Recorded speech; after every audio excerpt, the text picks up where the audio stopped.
Welcome to the Rest Movement Podcast, where we release every single thing. I know people who love God, but don't know if they can ever trust church again. Maybe that's your story. Maybe God wasn't the one who wounded you. Maybe it was the people who carried his name who wounded you, and that hurt cuts a whole lot differently. Because when you've been hurt in a place where you're expecting healing, pain can make you question everything. But here's the truth. People may fail you, the church may disappoint you, leaders may make mistakes, but God never asked us to confuse him with human imperfection. Today, we're talking about church hurt and how to heal without losing your faith. Let's get into it.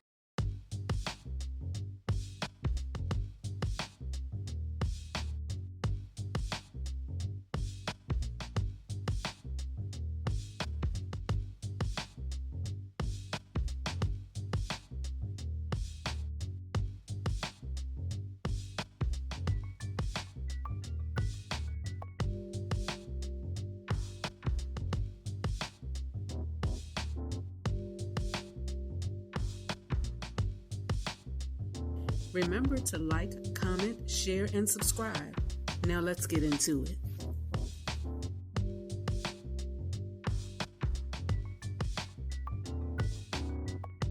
Hey y'all, welcome to another episode of the Rest Movement Podcast, where we release every single thing. I am your host, Renee Young Blake, the Nugget Dropper, and my co-host over there, who I must say is looking stunningly gorgeous. Ooh, thank you. How are you? Introduce yourself to me. Hey people, my name is Sonja, and I am the soul stirrer. Stirring up some stuff Yes. today. Hey, listen. What happens when the place that you go to, because it's the place that's supposed to heal you, winds up becoming the place that hurts you? How do you trust again? How do you worship again? How do you separate God from the person who says they're representing him, but they're misrepresenting him? That's what we're talking about today. Heavy. Church hurt. Heavy. Been there, done that. Ooh. So that's what we're going to talk about today. I thought it was important, and I want to also clear up from the get-go, from the beginning. Church hurt isn't simply disagreeing with somebody or somebody hurting your feelings. It is not when the preacher preach a word and it gut punch you, and you feel like, oh, you talking to me? Why are you telling my business from the pulpit? Right. We're not talking about that. We're going to start off talking about 7 different ways you can be hurt by the church. Because what I do see, although the word tells us there's going to be a great falling away. So we expect that people are going to turn away from God. And I think COVID had a lot to do with people not going to church anymore. Doesn't mean that they necessarily turned away from God, but they're not grabbing at the scripture that says, fail not to assemble yourself, because community is what we all need. And having bedside Baptists and you sitting at home watching live streaming of church is not the same as actually being present. And some people find it more comfortable now because they've experienced church hurt. And so they don't want to go back. They're doing just fine getting the word from where they are. But God never intended for us to be separated. That's the trick of the enemy.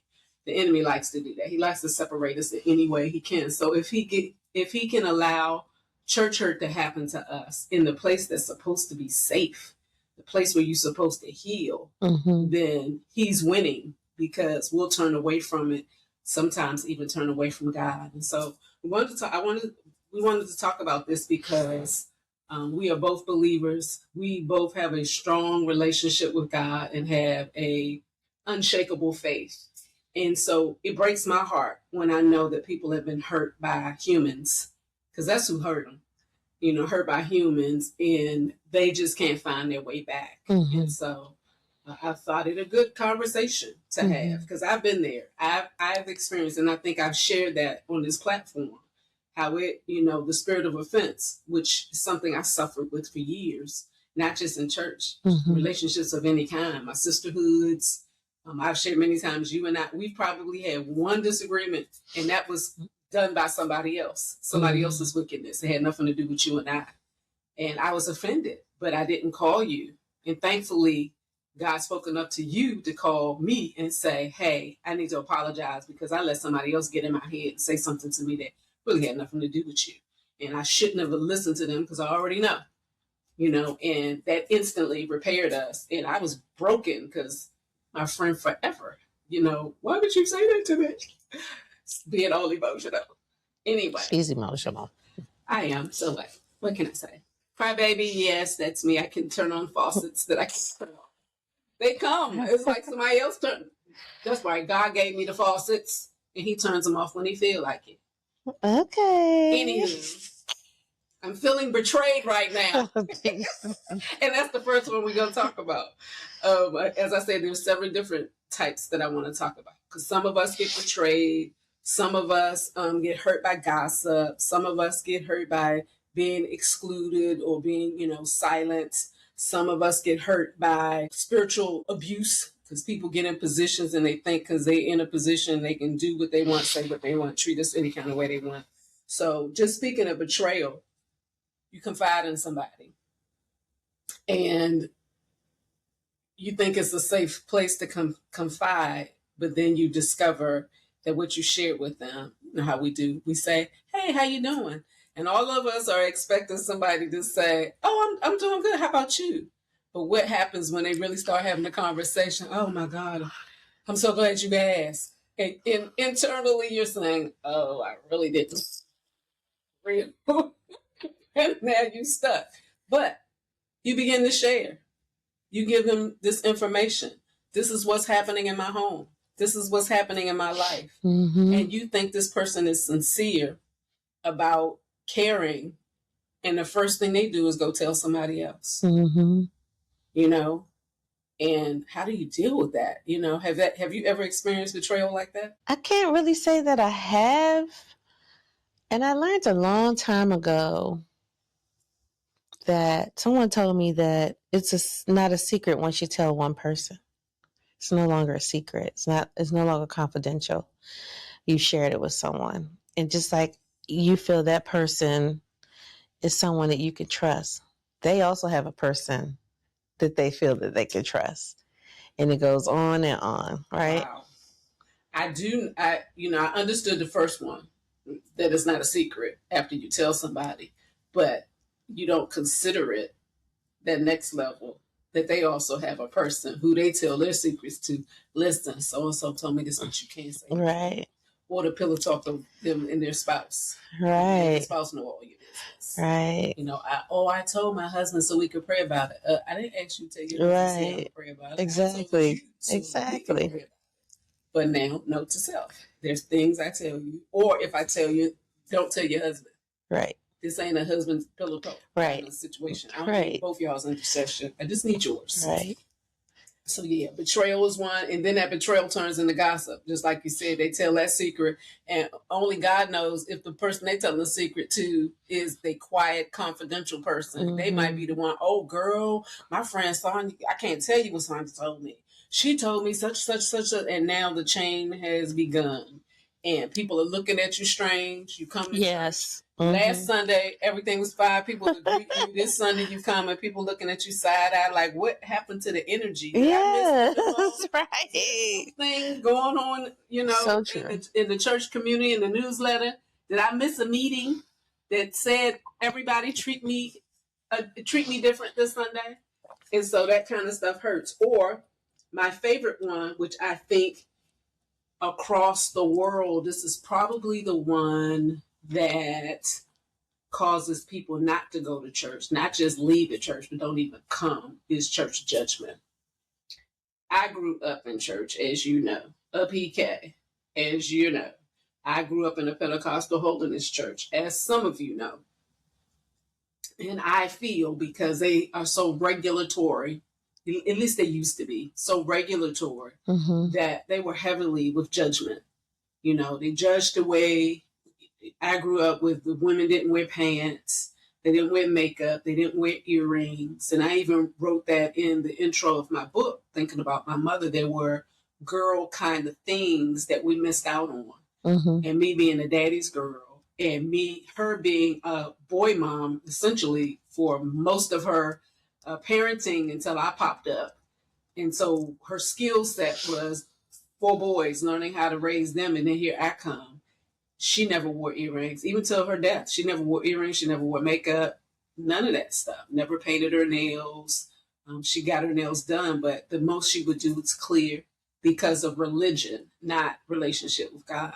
And because of those judgments, you know, they didn't wear pants. She didn't. The only pants she had was some pajama pants because she didn't like being cold, so she would wear pajama pants. And I remember when I got old enough and bold enough, I said to her one time, I sure hope Jesus don't come back in the middle of the night because you got on them pants, and it certainly ain't going to heaven with those on, because of that judgment of the church that women didn't wear pants. I'm like, pants, are you kidding me? Jesus wore a dress. It was a robe. You know, you didn't see him in pants. You didn't even get to see what was under anything that they wore, because they all wore the same thing. So where did we get that from? Somebody created pants, but we align pants with men. Go figure. Now, granted, I love being in dresses. I think we look beautiful and sexy in dresses, but that doesn't mean you judge me. If I choose to do something different, it doesn't mean if I stand before people in a church that if I have on pants. Today, you don't see that so much. People have lessened some of those man-made rules because you can't find scripture that will support that craziness. The other thing that bothers me about judgment in the church is we all act like we were born saved. Some of the biggest hellions have been saved by grace and are now in church. The most effective people to me are the ones who have been through so much stuff that they can say, if God did it for me, right. You know, it's not the perfect people that God uses, because other people are going to see that you're out with the parents. Oh, Sonja's always been sweet. She's always been nice. She's certainly never done anything. She's so super perfect. So, of course, we know that's not true. Right. People can see your growth, can see how you change, then they understand it is the power of God that changes us, right? Not the man-made craziness. What about rejection? Thinking you belong because you've joined the church, but then you notice cliques. Yeah, I remember one incident where we had a big ceremony, and after the ceremony, certain people I didn't know about it. I just was in ear passing. They were saying, hey, are we still going out to dinner tonight after the ceremony?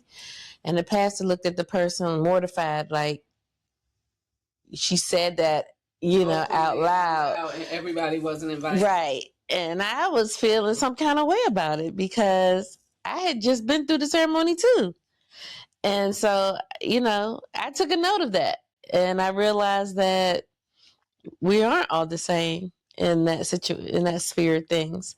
And no matter how, and it showed me that my dedication should never be to my pastor or to that church. My dedication is to be to the Lord. Woo, you just wrapped up this whole entire episode. I mean, really, you really have wrapped the whole thing up. When we can identify that we're not serving the people, we're serving God. They may have assigned us to an assignment in this temple, but we are the church. Our bodies are the temple. So where we go is where Christ goes. We're the representatives. So those cliques, while they are foolish to me, and while I think what cliques don't realize, you're missing an opportunity to invite a gift.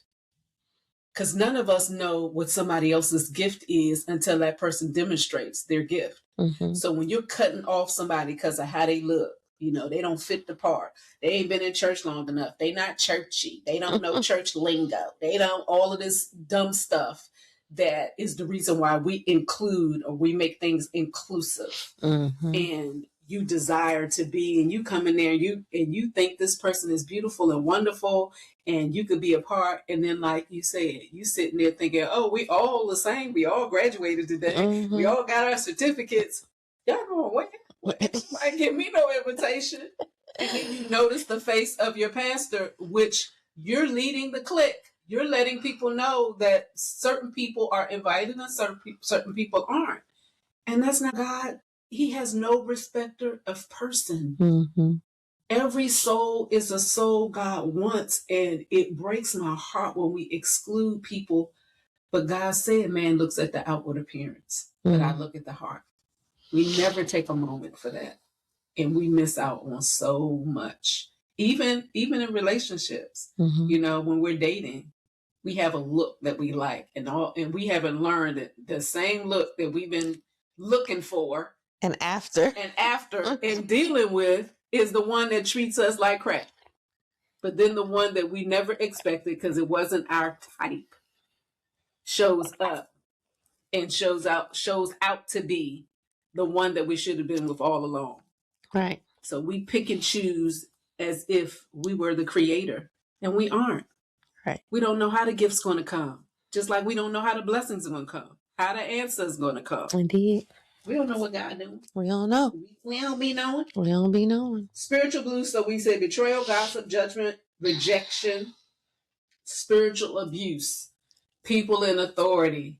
You know, religion is crazy. It is. It's telling you how to dress. It's telling you what you can wear, what you shouldn't wear, where you can go, what you shouldn't go, what you can do, what you shouldn't do. Where did God make you the authority? That is very true. And what it makes me think about is what we're dealing with in politics right now. I forgot what they call them, what are the Christians that are agreeing with all of this foolishness that's going on now? And there's been another mandate that women should not be pastors. All of this has happened in the last couple of weeks. And I'm like, what Bible are they, getting all of this from? Because there's nowhere in the Bible. In the last days, he's going to pour out his spirit on all flesh. If we look at the context of the Bible in this agricultural society, yes, the way it was set up, it would give you the appearance that men are the head when you have a covering. But what happens to the woman who doesn't have a husband that's covering her? You know, then the pastor in his spiritual abuse thinks that he's covering her, but the way he's covering her is not biblical. Mm-hmm. We do that too often. Who died and made you all the authority on everything? Right. What happened to just preaching the word so that people have relationship? But when we don't do that, what spiritual abuse does, what leaders who are spiritual abusers do, is control you. Yes. They control you with what they tell you should do and can't do, who you can't hang with, where you can't go, instead of just teaching you to hear the voice of God. Instead of just teaching you how to know God for yourself, right, how to study the word for yourself, how to fact check what I say. Because just because it's coming from the pulpit doesn't mean it's gold coming from the mouth of God to my ears and then from my lips. Because there have been plenty. I mean, fortunately, in this day and time, social media exists. So we can hear a lot of the false doctrine that's going on out in the world. And the unfortunate part of that is many times it's just a clip. And sometimes those clips can be taken out of context without hearing the whole thing. Right. So don't just take a clip and use that clip to weaponize it against somebody. Go and find the whole entire thing to make sure what you're hearing was in context with the clip that you heard. But that judgment gets on my nerves. It gets on my nerves. It's why it made me radical at a young age and kind of rebellious in church. And I wasn't rebellious in a disrespectful way, because everything I said or did, I went behind the scenes and talked to my dad and challenged him, and not disrespectfully, but to help him to see a different perspective. Because just like him, he was raised a certain way in church with a certain doctrine and a certain way. Mm-hmm. And over time, God began to reveal things to him that he no longer saw as truth. Because it's what I know. It's just like any parent. You Mm-hmm. teach your child what you know, then they grow up and like, my mother was tripping. What my daddy told me, that wasn't right. And you go and learn your way. So we want to make sure that if you're experiencing these things, that you're not charging them to God. And it turns you away from your faith or turns you away from your trust in God. We talked to almost kind of combine these two with the spiritual abuse and manipulation that happens, or leadership failure. When I was writing this down, the spiritual abuse, it made me think of, I don't know if you saw this last year at the end of the year, there was this praise and worship leader named Mahogany. And the church was live, and so people were watching. Behind the scenes we didn't see, but Mahogany later told the story. The praise and worship team was in a room, kind of praying and preparing and kind of getting themselves settled before they went out to lead praise and worship. And she was a praise and worship leader. And the pastor, co-pastor, the wife, came in, and after the rest of them left, she addressed something with her, which to me is very inappropriate. When a person is going out to lead worship, when a person is going out to minister, you never give them some crazy stuff to think about on top of the ministry that they're supposed to be getting ready to do. It is the worst thing anybody could do. It's the reason why anytime I had to minister, my phone is off. I don't receive phone calls. If it's a death and dying situation, call Jesus and 911. I won't be able to fix it anyway. And if it's knowledge, I'll get the knowledge. What am I going to be able to do? But don't interrupt me before I have to minister with something crazy. It's just to me, it's just disrespectful. So this woman didn't like the way Mahogany hugged her. Mahogany didn't fully embrace her the way she normally does because she was offended by what she said to her. As if she's not human, she doesn't have emotion. You got a hug. It may not have been the way you wanted it, but you got a hug.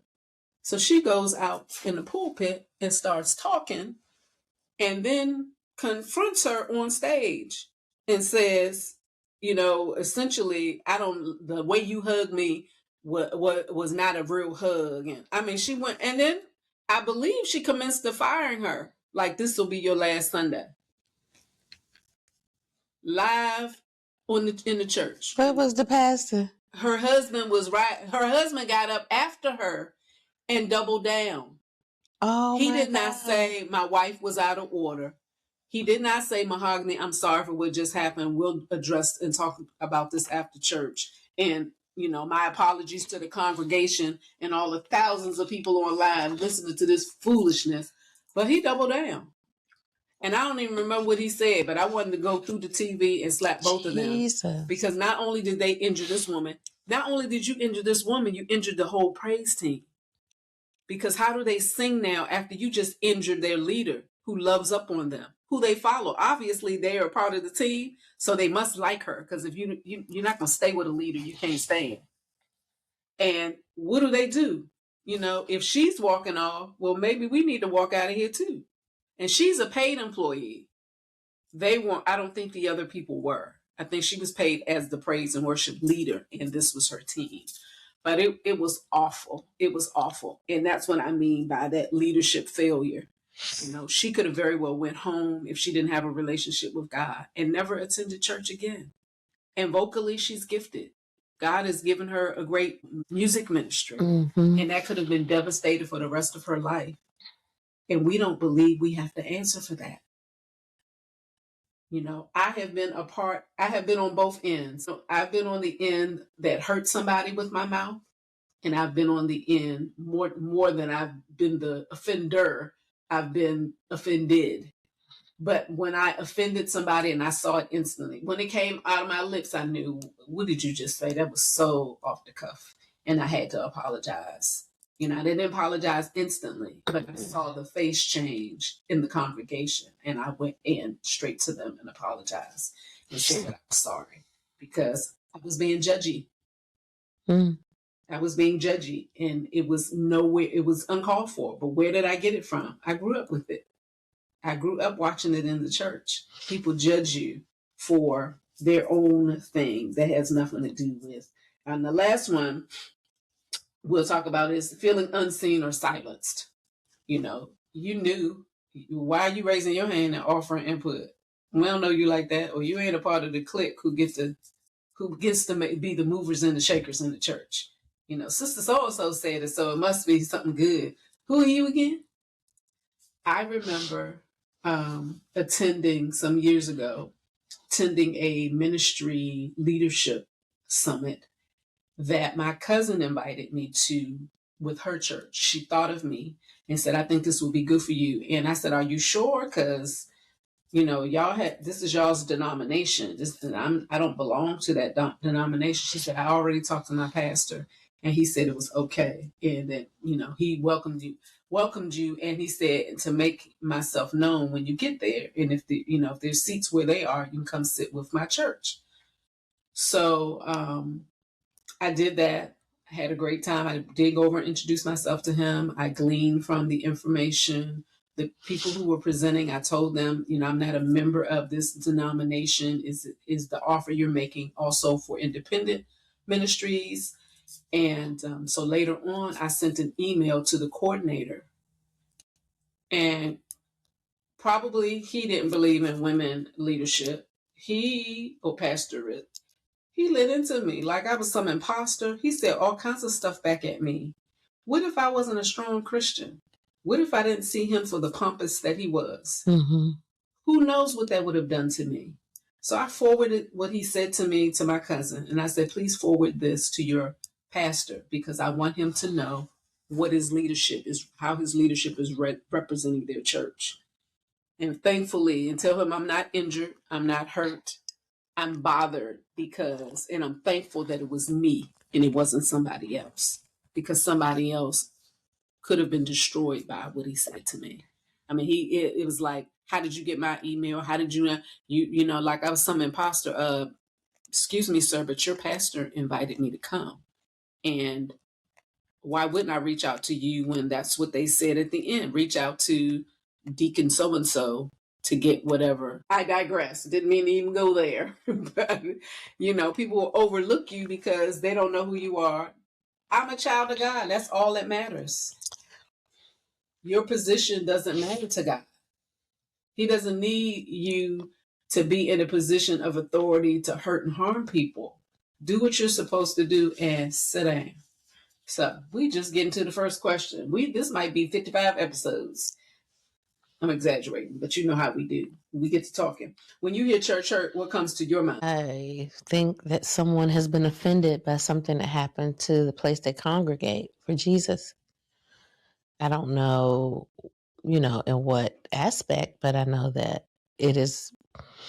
I know someone who told us about her church hurt. Fortunately, I haven't had that experience. And if I did, it went over my head because I was so involved with I had come to a better place in my relationship with the Lord. But I see where people have left, their worship center. Some have joined, new worship centers, and some have just decided, I don't want to be a part of this anymore. And I disagree with that part, but you have to let them find their way. You can't force it on anybody. But it says in the Bible that we're supposed to fellowship with the saints. Mm-hmm. Absolutely. But, if that's not being taught, if that's not being stressed, even when a person joins, if they don't know the importance of fellowship, if they don't know the importance of having a relationship versus religion, because religion will get you injured every time, because religion is just about judgment. Religion is just about rituals and making sure you dot every I and cross every T. But God wants relationship. And the only way that can be built is spending time. What about the people who go to churches who feel like they are very well seasoned in their relationship with God, is super strong, and they go for a few months and they're not elevated. So they feel like they're being mistreated or or abused because nobody is giving them a title or position. So then they stop going. That's a problem for me because titles should never matter. Titles should never matter. You said it great in the last episode when we were talking about imposter syndrome, when your supervisor told you, when you come to me in your evaluation, you are the CEO of your position. So you're the CEO disciple. Right. Doesn't mean you got to be the one in leadership. Doesn't mean you have to be the leader of something. Right. Lead yourself to Christ. I don't care how seasoned you are. Maybe this is not your time to do something more. Maybe even the pastor sees something in you, because if you leave for that reason, were you really here to serve God, or were you really here to put yourself in position? And what is that position going to do for you? I've seen that my father used to irritate him so much to see people for all these titles and people seeking to have this, and people wanting to be bishop so quick. You ain't been in church for 5 seconds and now you want to be a bishop. And now everybody want to be an apostle and all of these titles. And I can tell you that in this season of my life, I'm so over all of that. It drives me crazy when somebody wants to boast about, I'm getting ready to be elevated to this. Did God elevate you? Or you excited that man acknowledged you and elevated you to something? I don't care about man's elevation, because as quickly as they give it to you, they can snatch it away from you when they don't like something you said or did. Absolutely. It's just like, I don't, when people say that, what is it that I'm trying to, somebody else who's your covering. God is my covering. Why I need you, flawed person, covering me with your flawed self, trying to tell me about my flawed self? All right. When many people who are high up in leadership don't even see their flaws because they're not accountable to nobody. That's it. Nobody's checking you. Right. But you want to check me and tell me when I'm ready to do what I'm ready to do. If God has given it to you to do, and you are spending time. So I'm not let me give you this disclaimer. God has called you to something and you're not spending time with him. You're not allowing him to season you like a frying pan. You just keep baking it until it's ready. If you're not spending that time, absolutely not. Don't step into something, step into no role, step into no position that God has called you to when you haven't done the work and you haven't prepared. You have faith to know it, but faith without works is dead. So I don't want to hear God has elevated me and he's elevated me and they're not acknowledging me and you ain't doing doodly squat behind the scenes. I am saying that I don't think that anybody who God has called to do something should be sat down indefinitely because the person who's in leadership doesn't approve of where you are. They don't know how you praying. They don't know the work you're doing behind the scenes. They don't live with you. Mm-hmm. They only know when you meet up Mm-hmm. and they ask you questions based on their expectations, but maybe that's not where God's training you. God has the ability to train anybody with anything. In fact, we are born with everything we need. It just needs to be activated. That's it. Just needs to be turned on. It just needs to be, hey, I acknowledge, God, that this is something you've called me to do. I don't know anybody who wakes up knowing everything that they're going to be. I don't care if you dream it. You don't know that that's what God is calling you to until you know. Till you know. So how you going to tell me that God ain't called me to that? Right. Whew, that set off something in me. Because don't come to church expecting to be put in some position. Come to church expecting to meet God with where the people are, where the people of God are, where the people of God want to worship and love on him. But when you see that that's not the kind of congregation that is, then that might be your sign. You need to move on. Mm-hmm. I also believe if you're in leadership and you're not checking yourself, don't come out there spewing your stuff. Because I can tell you, I've known a church where the pastor had some infidelity and it was hidden. Nobody ever knew about it, but I can tell you many of the people in the congregation had infidelity. Many people in the congregation were having children out of wedlock because that pastor never dealt with his stuff. and nobody ever knew. So that closet sin, every time you preached, was spewing out on the people. And you're wondering why the people are buck wild. And they're not buck wild openly, but you know it, because when they come back, here's that teenager pregnant. Here's that man who's married, sitting on one side of the congregation, but sleeping with somebody else on the other side of the congregation. Because you have to be careful. I don't believe ever stepping in the pulpit with an issue, and I don't pray that thing or work that thing out before I get up, because I don't want to spew any of my stuff on anybody else. It means everything to me, and I don't think enough leaders take that seriously. When you see those patterns in your church, you know it's coming from somewhere in leadership, because somebody is spewing something out that they're not taking account for. The second question I had was, why do you think church wounds often feel deeper than the other wounds? And I think we've said it pretty much, because we expect the people in the church to be the safe place. We expect people in the church to be like Christ, loving us unconditionally and not judging us and not gossiping about us and looking down on us. We're not expecting that.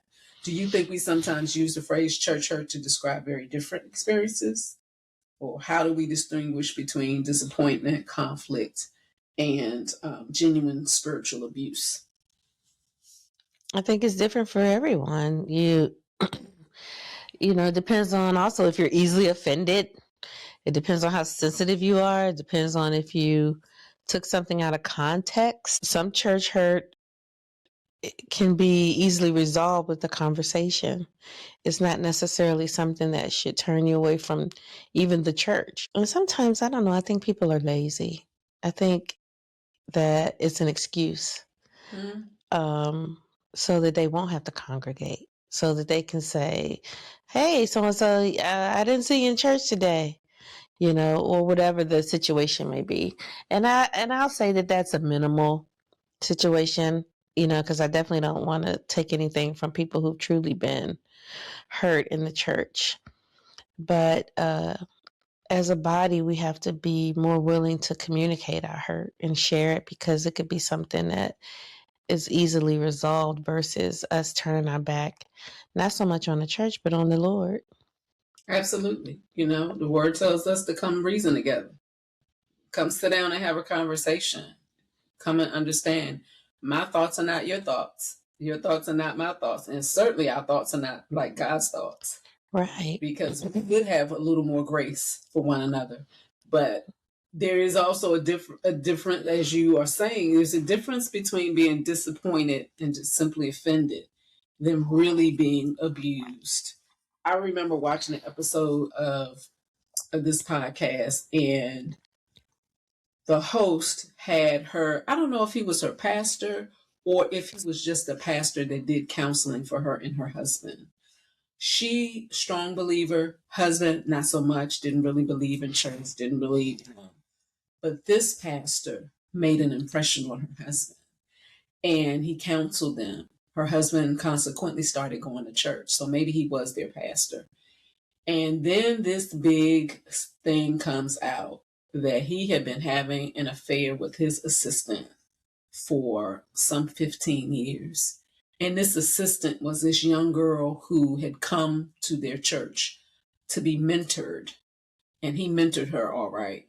And all of those years, it wasn't necessarily a sexual relationship, so he says, but it was a emotional, which to me is worse. When somebody got your head, they got your heart. When somebody's just sleeping with you, it's not always what they get. It's just an act for them. It's an exchange, a transaction, so to speak. And when he had her on the show, she was, you know, her eyes were welling up, and she was saying to him, you don't know essentially how much this has hurt us. You were the reason, you know, you helped me help my husband's mind be changed about having a relationship with God and coming to church and being amongst believers. And the one dude that he trusted in, believed in, how do you live with yourself counseling marriages and you were cheating on your wife? And I don't remember all of the answers he gave, but to me, he had no humility about it. He apologized, a snippet, but the apology to me didn't sound genuine. And here I am being judgy. However, I'm going to tell you this. He's going on a tour doing a play about to set the stage for people getting healed when people make mistakes. But you don't sound like you're healed. You didn't even take yourself down for a minute. I don't know what your wife feels, but I would feel humiliated. Mm-hmm. This little girl was in my home. You know, she came to stay with us for a little bit. All of these things, and we're not considering. That's true church hurt. So not only are you hurting your wife, because some people are like, he didn't cheat on us, he cheated on his wife. No, he cheated on everybody. His covenant with his wife was broken, and God really doesn't play about covenants. But you are also teaching about something you're not even attempting to live out, because you know for sure every single time you are relating to this woman who's not your wife, you're out of order. And then Sunday morning or Wednesday night, whenever you're teaching the people, there is something that you're spewing on them that could risk all of their marriages. Yeah. You got to take accountability. So there is a difference between disappointment. That's a betrayal to me. That's a betrayal to his wife and the congregation. I think that some disappointments are just that. Yeah, you're disappointed. The pastor, said something, or sister so-and-so, you trusted her so much, and what she said to you the other day was a little out of pocket, but it's not the blatant betrayal. It's not that hardcore stuff that should turn you away. Church hurt can cut differently because it happens when you expect it to be healed and to come. Why church hurt feels so deep? The pain isn't just about what happened, it's about who it happened through. Mm-hmm. Because maybe I say something to you, it doesn't bother you, but if the first lady, the pastor, one of the elders, one of the ministers says that same thing, because I look up to you, it takes a different root in me. And what is hard for me with when you have a large congregation, when you have a mega church, if you don't have these cell groups or small groups or accountabilities, you won't even know that somebody disappeared. Right. You won't even know they're missing. It's hard to sit in the same place. You know how in the smaller church, there's a certain area, a certain chair you sit in. People are expecting. So when you're not there, they see you. They see that you're missing. And they're more apt to check on you and say, hey, Sonja, I see you this weekend. Mm-hmm. Are you okay? Mm-hmm. Well, I didn't see you in Bible study. I didn't see you Sunday or in Bible study. Are you away? Or something. But if you're in a mega place or a very large congregation, you can easily be lost by the hurt in that. So to your point, why it's important to have a conversation and not to just assume anything because you walk away. One, nobody's going to know you're missing. You go away hurt. How do you get repaired from that when you don't have a community to help you heal? Or even bring the two of you and the person together. Mm-hmm. This person told my business. This person spreading rumors about me. Well, let's get that person and you in the room and let's work this thing out. Because what we don't want is you want to be hurt and we don't want you walking away. Ooh. We're at the time already. Mm-hmm. Lord Jesus, this is so deep. We can't even get past the first question. Well, when someone representing Christ hurts you, it can affect your trust, it can affect your faith, it can affect your worship, your community, and your identity. Many people began questioning God when it was actually the person who failed or the people who failed you, and it's not God. So the whole point of this episode is to make sure if you've experienced this or if it ever comes up, because maybe you haven't experienced it yet and we pray you never do. But if you do, you'll remember this conversation.